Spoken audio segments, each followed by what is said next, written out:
God! Umasenso na kaya si Seth dito sa Malta?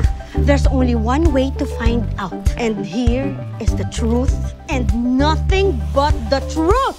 So help me God gave me you. Nay, pwede bang si tatay ang magatid sa akin sa altar?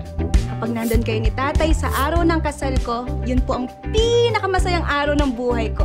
He's a liar. I'm sure hindi mo to bahay. Nabili ko yan, no? Ay, sir! Madam! He's lazy. You still love him! I don't love him anymore. Ako, in love sa kanya? No.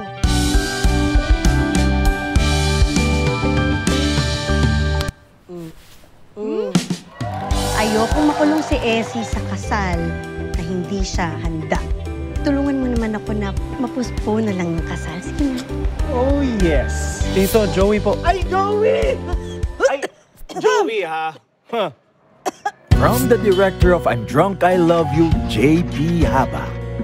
Sabi nga nila, marry your best friend. Nangyari. Susubok ako.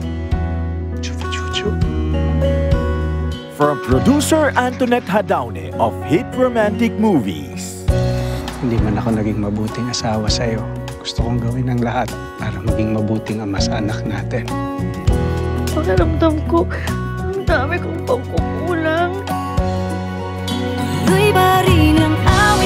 This Valentine's, may mga magbabalik na feelings and lovers.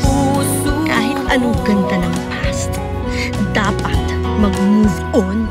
Juan Carlos, Loisa Andalio, and your OG rom-com royalty, Jolina Magdangal and Marvin Agustin. Iba ang mabuting mag-asawa sa mabuting magulang.